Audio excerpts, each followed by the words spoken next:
अजित पवारांच्या अडचणी वाढण्याची शक्यता। शिखर बँक घोटाळ्याप्रकरणी आर्थिक गुन्हे शाखेच्या क्लोजर रिपोर्टवर अण्णा हजारेंचा आक्षेप।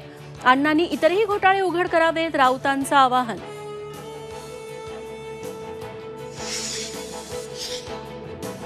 खासदार निलेश लंके वादाच्या भोवऱ्यात। पुण्यातील गुंड गजा मारणेकडून लंकेंचा सत्कार।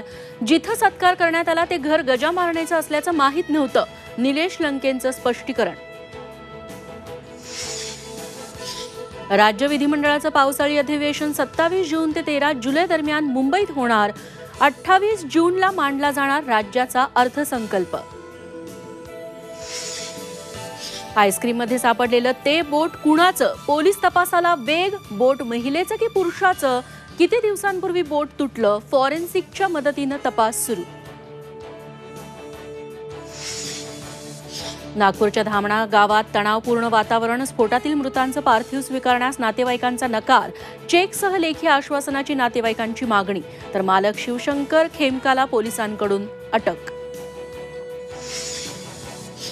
राज्यभरातील 1,500 वारकरी दिंड्यांना 20,000चं अनुदान देण्यात येणार। मुख्यमंत्री एकनाथ शिंदेंचं आश्वासन। फ्रान्समध्ये सापडली छत्रपती शिवरायांची बखर। मोडी लिपीतील हस्तलिखित स्वरूपातील बखरीमध्ये शिवरायांची संपूर्ण कारकीर्द।